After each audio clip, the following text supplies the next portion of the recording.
Walang magandang kasunduan sa Iran? Sinasabi mo, Ruthie, na iyon ay sa isang kasunduan na talagang nagsara, nagtanggal at nagwasak sa programang nuklear ng Iran. Parang ganito yon. Isang kasunduan kay Hitler tungkol sa mga Iranian.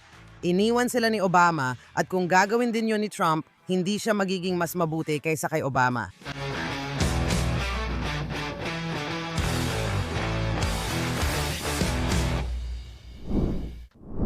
Shalom at maligayang pagdating sa isa pang episode ng Israel Undiplomatic. Ako si Mark Regev kasama ang aking regular na co-host na si Ruthie Bloom. At marami tayong pag-uusapan muli siyempre tungkol sa Iran. Lagi nating napag-uusapan ng Iran kamakailan. Anong bago, Ruthie? Alam mo, gaya ng napag-uusapan natin sa labas ng podcast, kapag may talagang mahalagang balita tulad ng sa Iran at Gaza, syempre hindi natin maiiwasan yon. Ang katotohanan ay iyon ang pangunahing paksa at tiyak na iyon din ang pangunahing iniintindi ng mga Israeli. Maliban na lang talaga sa mga usaping panloob, politika sa loob ng bansa. And sa tingin ko, ang gusto nating gawin ngayon ay tingnan ito sa ibang perspektibo at iyon ang aking paniniwala. Kung sinusubukan ng lahat alamin ang iniisip ni Pangulong Trump, sa tingin ko nakakatawa yon. Paano natin malalaman ang iniisip ng iba? Alam natin sa kilos niya, naniniwala ako. Kahapon, sinagot ni Pangulong Trump ang mga tanong ng mamamahayag at ito ang sinabi niya ukol sa Iran. Alam mo, may malaking puwersang paparating doon, mas malaki pa sa ginawa natin sa Venezuela at darating sila agad. Gusto ko ng kasunduan, hindi ko alam kung ngayon yon mangyayari. Nakikipag-usap kami sa kanila at sa Iran. Kung magkasundo kami, maganda. Kung hindi, malamang may masamang mangyayari. May masamang mangyayari malamang. Sige Mark, ano ang masasabi mo tungkol sa pahayag na ito ni Pangulong Trump? Alam mo ba, Ruthie? Pagkatapos kong magretiro sa diplomatic course, nagtuturo na ako ng international relations sa isang universidad sa Israel. At ang sinasabi talaga ni Trump, merong konsepto na itinuturo sa mga kurso ng international relations at iyon ay tinatawag na coercive diplomacy. Ipinapakita niya ang lakas, inililipat niya ang mga military assets sa rehayon at nagbabanta siya. Sabi rin niya, gusto ko ng kasunduan at kayo mga Iranian dapat pumayag dito o hindi. Sabi niya, kung hindi, may masamang mangyayari. Sa tingin ko, matalino yun. Ginawa na rin yan ng ibang makapangyarihang bansa noon. Ang tanging tanong lang, malinaw sa isip ko na mas gusto niya ang isang kasunduan. Kaya ba ng mga Iranian na pag-usapan na natin ito nitong mga linggo? Loko ba ito? Rehimen ng Ayatollah sa Iran na sobrang tapat sa kanilang militante at ideolohikal na pananaw sa mundo? Oo, malalim ang pagkakasangkot nila sa revolusyon ni Khomeini at pagpapalaganap ng Islamistang revolusyon. Gagawin ba nila ang mga kompromiso na kayang tanggapin ni Trump para magkaroon ng kasunduan? Wala akong sagot dyan kasi hindi ko alam kung ayaw ng rehimen na atakihin sila ng Amerika. Kung naniniwala ang rehimen na posibleng magkaroon ng digmaan laban sa Amerika at Israel, kung ganoon, mawawalan ng kapangyarihan ang rehimen. At ang tanging paraan nila para manatili sa kapangyarihan ay ang sumang-ayon sa mga kondisyon ni Trump na maaaring maging maganda, alam mo yon, magagandang kondisyon tungkol sa nuclear program, marahil pati sa ballistic missile program, at marahil pati sa kanilang suporta sa mga teroristang proxy sa buong rehiyon. Sa madaling salita, ganito tayo ngayon sa pilitang diplomasya. Kita na gustong kasunduan ni Trump, hindi pa tiyak kung magtatagumpay siya. Ganito ang palagay ko, anumang kasunduan ay may masamang dulot. Hindi ka pwedeng makipagkasundo sa Ayatollah dahil hindi nila igagalang o susundin ang kasunduan, niloloko ka lang nila mula simula. Sabi nila pag-uusapan ng nuclear program pero hindi ang ballistic missiles o proxy terrorism sa mundo. Hindi raw kasama ang mga ito. Binago na nila ang lugar ng negosasyon na nakatakda sana sa Biyernes. Dapat sana ay sa Turkey ito gaganapin, isa pang masamang rehimen, pero gusto nilang ilipat ito sa Oman at bawasan ang mga kalahok. Pero ganito kasi yon. Walang maayos na kasunduan sa kanila. Iran at sinabi ni punong ministro Netanyahu yan kay United States Envoy Steve Witkoff sa Jerusalem kahapon. Sabi niya, walang kasunduan sa Iran, hindi mo sila mapagkakatiwalaan. Noon. Ano ang susunod mong punto? Gusto ko lang itaas ang isyung ito. Nung nakikipagtalo si Netanyahu sa administrasyon ni Obama tungkol sa Joint Comprehensive Plan of Action, tama ba? Sabi ni Netanyahu at gobyerno ng Israel, hindi sila laban sa kasunduan kundi sa masamang kasunduan. At ang kasunduang iyon ay tinuring na masamang kasunduan dahil pinayagan nitong magpatuloy ang mga Iranian sa pagpayaman. Hindi nila kailangang baklasin ang centrifuge, ilagay lang sa cold storage at pwede nilang kunin kahit kailan. Nagpatuloy sila sa research and development research ng nuclear program at iba pa. Ipinahiwatig na kung talagang binaklas ng Iran ang military nuclear program nila, hindi lang basta ipinahiwatig. Para sa akin, kung ginawa nga nila yon, katanggap-tanggap yon sa Israel. Hindi tulad ng kasunduan ni Obama na hindi naging katanggap-tanggap dahil hindi nito ginawa ang sinabi nitong gagawin. Sabi mo, Ruthie, na iyon ay kasunduang tuluyang nagsara at nagwakas sa programang nuclear ng Iran. Una sa lahat, ikaw, naalala ko nung sinabi yon ni Netanyahu, hindi ako sumang-ayon sa kanya noon. Kung may magandang kasunduan na makukuha, kukunin natin yon. Una sa lahat, huwag nating tawagin silang mga Iranian, tawagin natin silang Islamic Republic. Sinasabi ko ito bilang paggalang sa mga Iranian na binabaril sa kalsada. Sabihin nating Islamic Republic sila at ang mga tao ay mga mamamayang Iranian. Hindi, una sa lahat, hindi lang yon ang dahilan. Masama ang Joint Comprehensive Plan of Action at pinawalang bisa ito ni Trump, pero masama pa rin kahit anong kasunduan tungkol doon. Parang kasunduan kay Hitler yon, kaya tutol ako sa anumang kasunduan. Mas gusto ko talaga ang 12 araw na digmaan, maganda yon. Pinagsamang puwersa ng Israel at United States ang sumira sa malaking bahagi ng mga nuclear facility, hindi lahat at tiyak na hindi lahat ng kakayahan sa ballistic missile. Oo, mahalaga ang parusa, pero ngayon nais kong talakayin ang moral na tungkulin na tulungan ang mga Iranian pabagsakin ang kanilang rehimen. Ilang linggo na silang nagpoprotesta sa lansangan, sumisigaw ng kamatayan kay Khomeini at humihingi ng tulong kina Trump at Netanyahu. Si Pangulong Trump mahigit 3 linggo na ang nakalipas.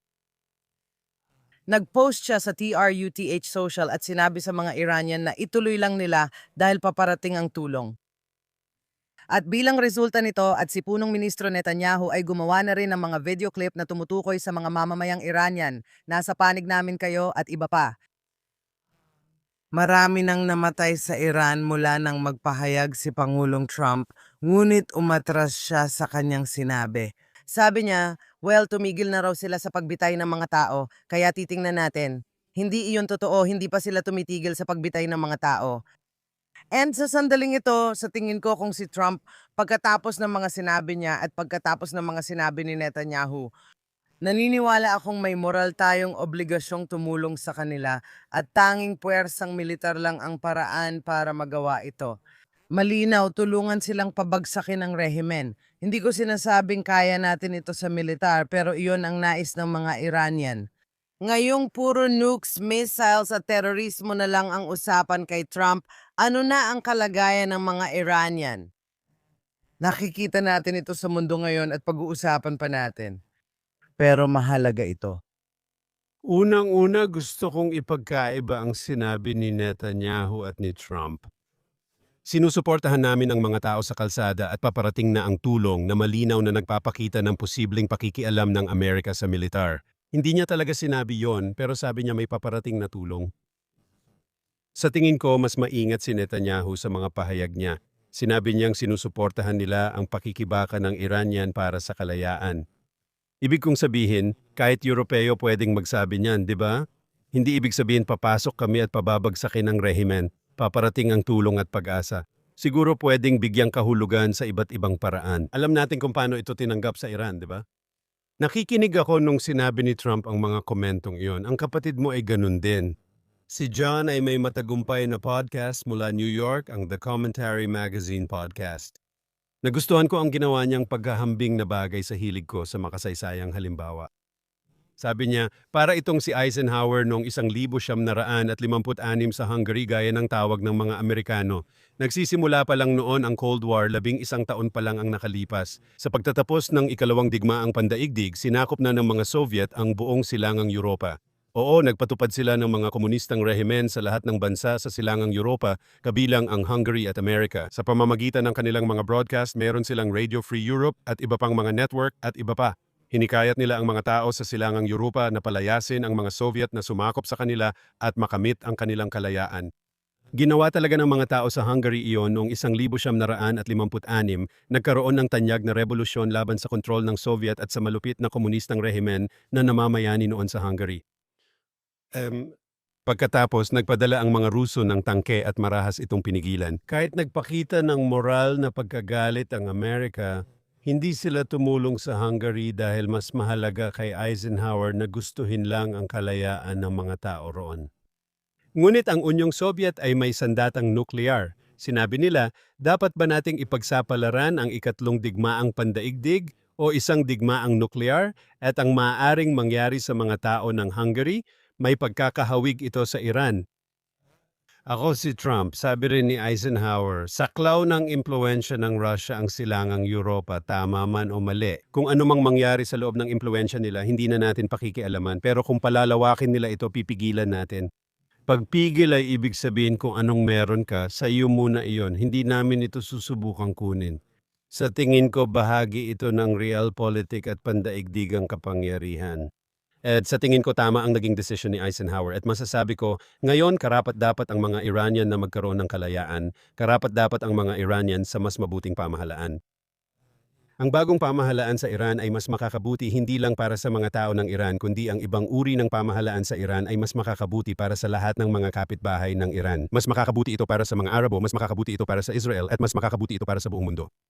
Makikipagdigma ka ba roon kung makakakuha ka ng kasunduan sa diplomasya? Malaking kung yon, wala akong sagot. Hindi ko alam kung papayag ang Iran pero kung may kasunduan na magsasara sa nuclear program nila at magbabago ang agresibong asal nila. Hindi ba't iyon ang nasa tradisyon ni Eisenhower ng paggamit ng iyong lakas sa isang napakatalinong paraan? Una, hindi halimbawa si Eisenhower. Gusto kong tularan ang una at pangalawa. Makikita natin, pagkatapos ng lahat, pinag-uusapan na ayaw mong magdulot ng digmaang nuklear sa Iran na maaring lipulin ng Israel. Sa nakalipas na 2 taon, lalo na sa 12 araw na digmaan, nakita nating hindi iyon ang nangyari. Na ang Iran ay mas mahina, na ang Islamikong Republika, pasensya na, ay mas mahina kaysa sa inaakala natin. At na ang kanluran, Estados Unidos at Israel ay mas malakas sa harap ng banta na iyon. Una, pangalawa, hindi. Ang kasunduan ay taliwas sa kanyang likas na katangian. Masama ang makipagkasundo sa Islamikong Republika kaya walang kasunduan ayon sa kanila. Mas gusto mo ba yun kaysa aksyong militar? Hindi talaga. Ngayon, isang senyales ay nang sinabi ni Pangulong Trump na paparating na ang tulong. Ngunit parang huminto siya at binago ang kanyang sinabi. Gayunpaman, nagpadala siya ng aircraft carrier sa gitnang silangan. Patuloy niyang sinasabi, naghahanda kami, handa na kami. Sabi ni Netanyahu, handa kami sa anumang sitwasyon. Gayunpaman, ang hindi ko gusto sa sinabi ni Netanyahu ay inihayag niya, nagbabala siya sa Islamikong Republika. Kung susubukan ninyong atakihin kami, magsisisi kayo. Sa madaling salita, magsisisi kayo dahil magpapakawala kami ng isang bagay na hindi pa ninyo nakikita noon. Mga ganong bagay. Hindi iyon ang eksaktong mga salita niya. At naistorbo ako, alam mo kung bakit? Naistorbo ako dahil hindi ko nagustuhan yon, sabi niya. Kung aatakihin ninyo kami, gaganti kami. Sa palagay ko, ito ang aral ng digmaan noong Oktubre 7 at ng mga proxy sa rehiyon. Ang natutunan namin ay hindi maganda para sa amin na maging parang mga patay na pato na naghihintay lang na patayin at saka lang magkakaroon ng lehitimong dahilan para gumanti. Alam namin ang plano ng Iran, regional at pandaigdigang paghahari, pagbura ng estado ng mga Hudyo sa mapa at paggamit ng mga proxy para dito. Dahil dito, hindi ko iniisip na mas mabuti ang kasunduan kaysa aksyong militar. Kaya gusto kong sabihin ang mga sumusunod. Nagtagumpay tayo sa 12 araw na digmaan at napatunayang mas mahina pala ang rehimen ng Iran kaysa sa akala natin. Ang totoo, ang mga piratang Israeli ay lumilipad sa ibabaw ng Tehran, ang kanilang kabisera, at wala man lang putok ng anti-aircraft na bomba. Walang nawalang eroplano sa 12 araw ng labanan, tama? Ganon din ang mga Amerikano kahit limitado ang partisipasyon nila. Halos araw-araw kami ron ng 12 araw at walang nawalang piloto. Malaya kaming lumipad sa himpapawid ng Iran. Posible ang digmaan dahil hindi ako sigurado kung papayag ang mga Iranian sa kasunduang ilalatag ni Trump. Pero kahit magkadigmaan, ako rin ay kumpiyansa na mas kaunti ang magiging pinsala sa atin kumpara nung 12 araw na digmaan. Una sa lahat, lubhang nabawasan na ang kakayahan ng Iran. May mahahalagang aral tayong natutunan sa digmaang iyon, tama? Di tulad dati na nag-iisa ang Israel. Oo, sa unang 10 araw ng digmaan bago pumasok ang Amerika at tinarget ang nuclear na pasilidad. Mahalaga ang Midnight Hammer na ginawa nila, sobrang crucial talaga. Ginawa nila ang mga bagay na hindi natin kayang gawin, siguro kung tayo lang, tama ba? Kaya nagpapasalamat tayo sa mga Amerikano sa ginawa nila.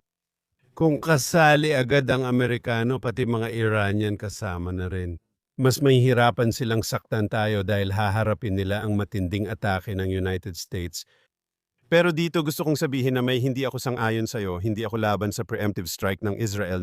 Alam mo na, sinimulan ng Israel ang 12 na digmaan laban sa nuclear at ballistic missile program ng Iran. Tinira natin ang nuclear reactor ni Saddam noong 1981 pati nuclear reactor ng Syria noong 2007. Hindi ako laban sa preemptive strike ng Israel sa ngayon. At wala akong ilusyon tungkol sa rehimen ng Iran at sa kanilang pagiging mapanira at agresibo laban sa Israel. Gusto talaga nilang burahin tayo sa mapa, naiintindihan ko lahat yan. Pero sa kasalukuyang sitwasyon kung saan ang United States ay nagbabanta at nakikipag-negotiation gamit ang puwersa ng diplomasya kasama ang mga Iranian, tama ba? Sa tingin ko ngayon, kailangan nang sabihin ng Israel na ito ay isang palabas na pinangungunahan ng Amerika at sumasabay tayo. Hindi natin pwedeng pangunahan ngayon. Kung umatake sila, gaya ng sabi ni Netanyahu, lalaban tayo at pati Amerika dahil lalabag sila. Sa tingin ko tama lang na malinaw nating ipaalam sa rehimeng Iranian. Kapag inatake kami, gaganti kami ng matindi. Pero ang ideya na sa kasalukuyang sitwasyon kung saan malinaw na malinaw, lahat ito ay tungkol sa Tehran at Washington. Labanan at nasa panig tayo ng mga Amerikano. Para sa akin, mali na mauna ang Israel ngayon. Kung gusto ng mga Amerikano sumugod, sasama naman tayo, di ba? Pero sa tingin ko, magiging mali ito para sa relation ng United States at Israel. Para sa Israel ngayon, sa ilalim ng mga particular na kalagayan na nakikita natin, kung mauuna ang Israel. Hindi, sa tingin ko maganda ang punto mo. Pero sa totoo lang, naniniwala ako na dapat mauna ang United States dahil muli, dapat talaga tayong manalangin. Sabi mo, hindi natin alam kung makikipagkasundo ang Islamic Republic. Mas mainam pang isipin nating hindi sila makikipagkasundo dahil kung oo, baka kasinungalingan lang. Hindi ito magiging katumbas ng tinta sa papel na pinagsulatan nito.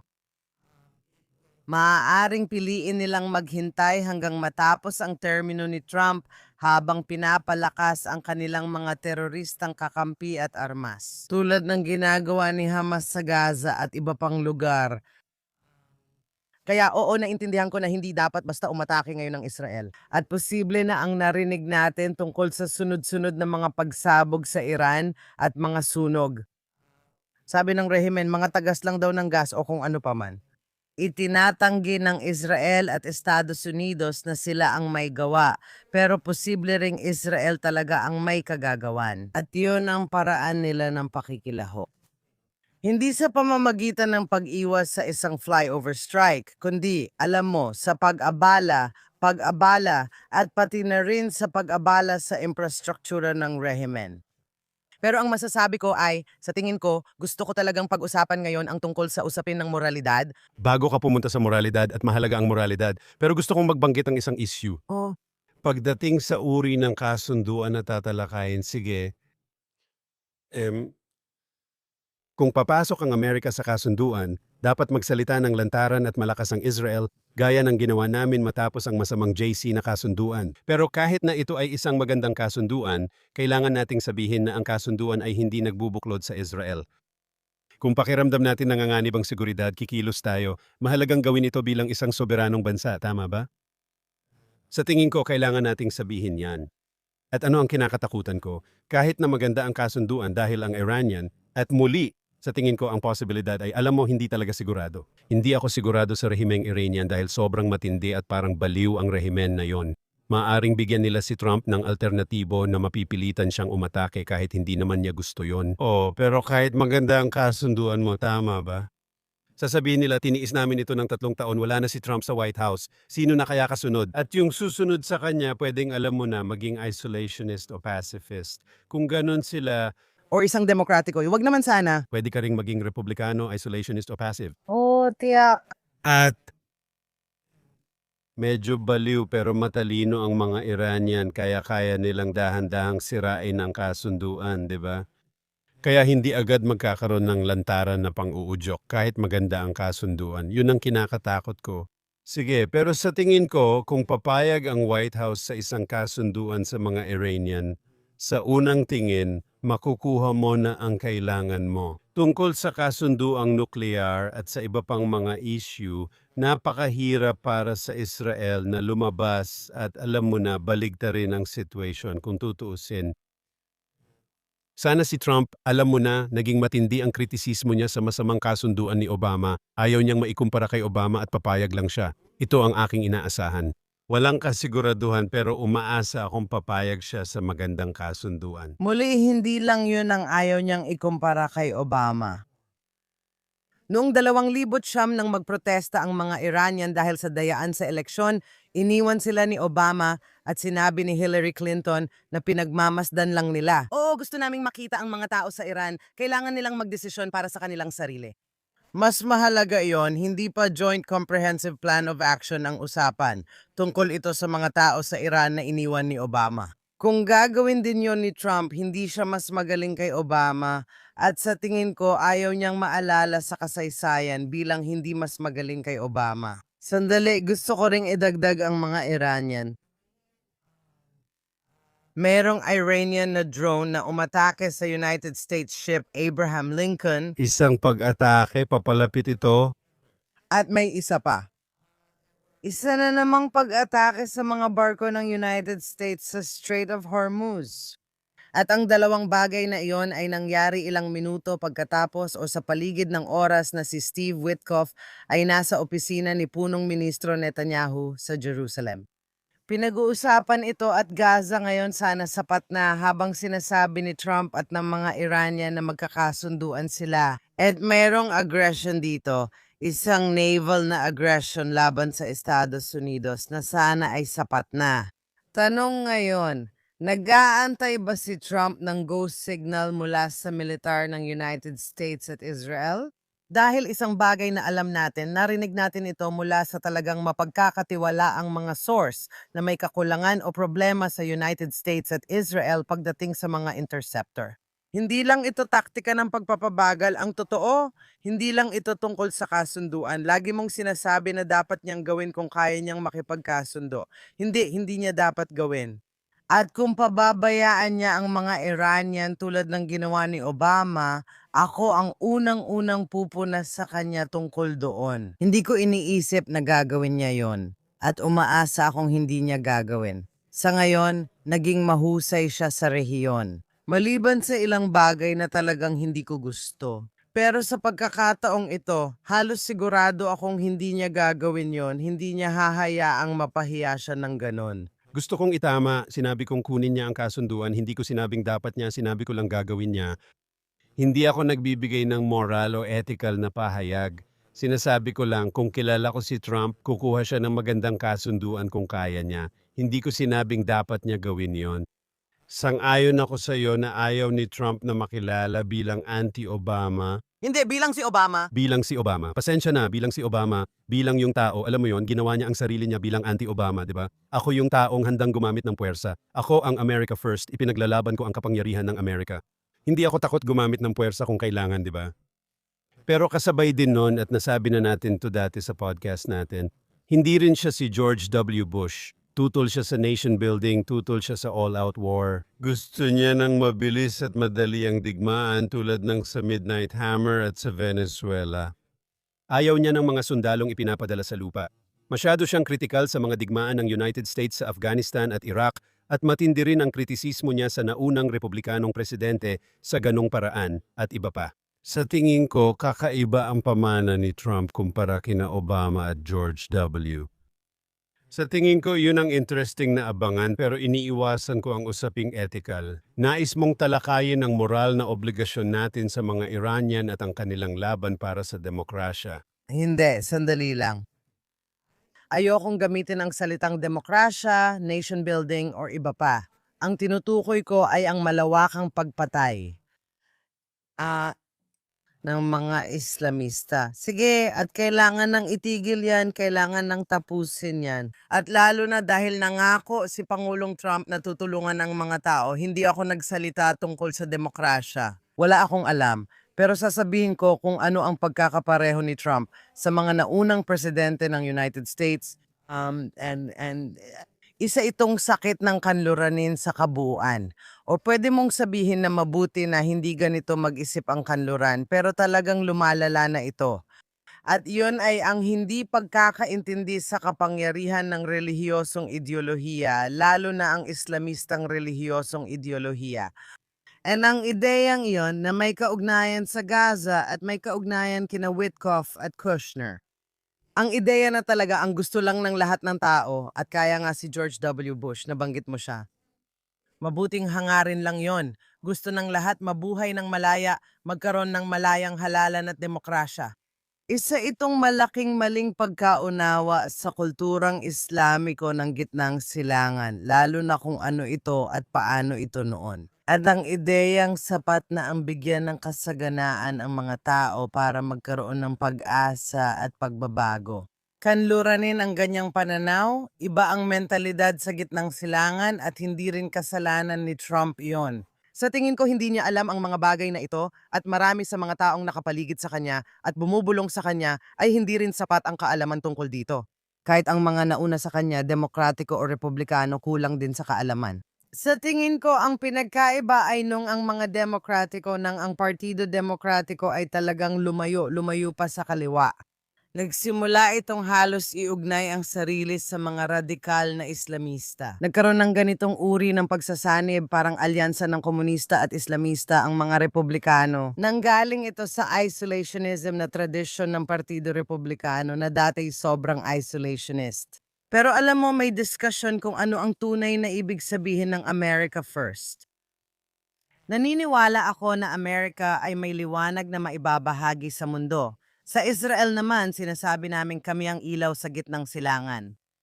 Hindi natin pinipilit ang demokrasya, kundi nakikita nating may malawakang pagpatay. Kung tayo ay pinapatay ng maramihan tulad nung Oktubre 7 o Holocaust, may moral tayong tungkulin na magsama-sama at labanan ito.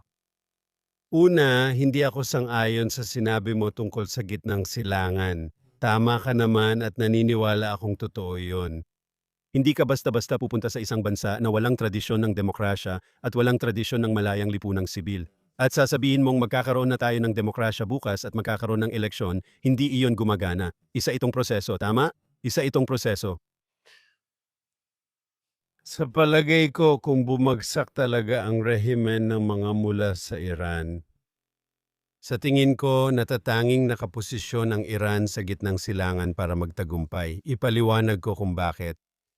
Dahil edukado ang mga tao sa Iran, napakatagumpay ang mga Iranian bilang bansa. Tama ba? At sila ay nasa ilalim ng teritoryong ito nitong malupit na Islamistang rehimen. Ano ba ito? Mula pa noong 1979, tama ba? Malapit na tayong mag-50 taon at galit ang tao sa rehimen kaya hindi ito simpleng pagpapalit lang ng warlord. Sa isang lugar tulad ng Somalia o sa digmaang sibil sa Libya, kung saan hindi talaga nagkaroon ng sibil na lipunan, tama ba? At iba pa. Sa Iran, may potential para sa isang magandang pagbabago. Automatiko ba itong magiging isang kanluran ng demokrasya agad-agad? Hindi ko alam pero sa tingin ko nararapat ng mga Iranian ang mas mabuti at naniniwala akong kaya nilang makamit ito. Dito, naging malinaw ang mga Amerikano ayon din kay Netanyahu. Sa Israel, trabaho ng mga Iranian ang pagpapalit ng rehimen. Sila dapat ang gumawa nito. Ibang usapin ang binanggit mo tungkol sa pagpigil ng mga massacre, tama ba? At dito, sa tingin ko ang rehimen ng Iran mula sa kanilang pananaw ay naging napakatuso. Dahil walang duda, merong malalaking massacre na nangyari sa pagitan ng ikapito at ikasyam ng Enero, tama ba? Pinatay at minasakre nila ang mga tao pero iba-iba ang lumalabas na bilang kaya di mo alam alin ang totoo. Pero malinaw na libo-libo kung hindi man 10,000 ng mga Iranian ang pinatay sa mga protesta na iyon ng rehimen, ng mga tauhan ng rehimen at iba pa. Pero mukhang karamihan din ng mga video na nakikita natin ngayon ay mga video na galing talaga sa panahong iyon. Hindi na ilabas noon dahil sa internet blackout. At ang tanong ay ano ang situation ngayon sa Iran? Sa pagkakaintindi ko dahil matindi ang pagtutol ng rehimen sa protesta, alam ng lahat na may mga pinatay at may kakilalang ganon. Na iyon, sa totoo lang tahimik ngayon sa Iran. Kung natigil man ang pagpatay dahil sa kalupitan ng rehimen, ito ang nagdala ng pansamantalang katahimikan.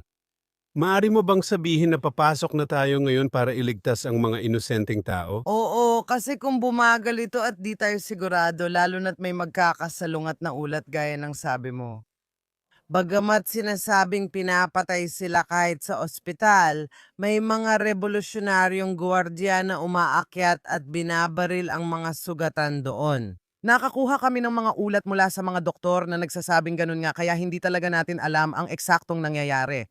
Pero oo, dahil kung tumahimik man ito kahit papaano, ito ay dahil sa takot, dahil sino mang natira sa bahay. Isipin mo na lang na may teenager ka sa bahay, sinasabihan mo silang huwag lumabas dahil mapapatay sila. Kaya kung tahimik, iyon ang dahilan. At hindi, oo. Sinabi ko yon. Oo, hindi. Pero ang punto ko, sinabi mo na, kaya ito na ba ang tamang oras umatake? Oo, malinaw na ipinakita ng rehimen kung ano ang mga intensyon nito na paminsan-minsan ay nagsasabi ng isang bagay, tapos iba naman ang sinasabi sa kabila. Alam natin kung ano ang mga intensyon nito. Hindi nila ito itinago. Hayaan mong sabihin ko sa'yo, ako ang isa pa, binanggit mo na espesyal ang mga taong Iranian na sila ay talagang edukado at may mataas na kultura. Totoong totoo yon. Nakakatuwang isipin, meron silang tradisyon ng Zoroastrianismo bago pa ang Islam. At gusto kong ituro na marami sa kanila ang magsasabi sa'yo, iba kami dahil hindi kami mga Arabo. Alam kong hindi ko dapat sabihin yon kasi tunog racist, pero madalas nila itong bigyang diin. And alam mo, ang Iranian diaspora ay isang napakamatagumpay na diaspora. Sabi ng mga Iranian, huwag kaming isama sa mga Arabo dahil iba ang aming kultura. At totoo naman yon kahit anong tingin mo sa kulturang Arabo. And muli, hindi naman ito pare-pareho syempre, pero naniniwala talaga ako sa paraan. Naniniwala ako na may moral na tungkulin ang United States na palayain ang mga concentration camp, isang moral na tungkulin na labanan ang kasamaan. Tulad ng sabi ko, hindi ito tungkol sa pagpapalit ng pamahalaan o demokrasya at hindi rin muling pagtatayo. Una, hindi naman kanluraning demokrasya no ng Iran. Ang Shah ay hindi rin inihalal. Nakakatawa kasi nagkaroon ng pagtutol laban sa Shah dahil siya ang gumawa ng pinakamalulupit na bilangguan tulad ng Evin Prison na noon ay nasa ilalim niya. Mahilig ang siya sa karangyaan at malaki ang ginastos niya para sa sarili at palasyo kaya kinamuhian siya ng mga tao sa Iran. Mahilig siya sa Hollywood, mahal ang Amerika at gusto ang Israel. Siya ay nasa bingit ng unti-unting mga reforma at doon pumasok ang mga radical sa mga puwang. Kaya muli, hindi ko alam kung ano ang mangyayari pagkatapos pero may isang bagay akong masasabi sa'yo. Ang ideya na kailangan mong mag-ingat dahil kapag napatalsik ang isang rehimen, hindi mo alam kung ano ang susunod na mangyayari. Totoo yan, mas masahol pa sa nangyayari sa Iran mula nung 1979 wala nang masasahol pa ron sigurado yan. Sang-ayon ako sa iyo dyan. Sa tingin ko, kahit ano pa ang pumalit sa Islamic na rehimen ay magiging mas mabuti Mas mabuti para sa mga tao ng Iran, mas mabuti para sa mga karatig bansa, mas mabuti para sa buong mundo. Hindi ko pinagtatalunan yan. Hindi ko akalaing may hihigit pa sa kasalukuyang rehimen. Tinanggap ko ang tanong na, yan kahit theoretical lang. Pero ang mahalaga ngayon, ano ang dapat gawin ng Amerika? Sige, at hindi pa tiyak ang sagot at hindi ko alam. Magkakaroon ba tayo ng sagot pag nagkita tayo ulit sa susunod na linggo para pag-usapan ito? Sana magkaroon na tayo ng sagot pero linggo-linggo nating sinasabi yan at wala pa ring nangyayari. Ipinapakita rin nito ang isang bagay tungkol kay Trump na kadalasan ay inilalarawan sa Western at American media bilang isang padalos-dalos na cowboy. Sa totoo lang, malinaw na mayabang siya. Hindi ba siya ganun? Siguro sabihin ko na lang ito para tapusin ang podcast natin. Sa palagay ko may theatrical na ugali siya, pero hindi ba may dahilan sa likod ng kanyang pagkabaliw? Hindi ba siya talaga isang tusong manlalaro sa pandaigdigang entablado? Hanggang sa susunod na linggo, paalam muna. Si Ruthie ay sabik na hinihintay ito.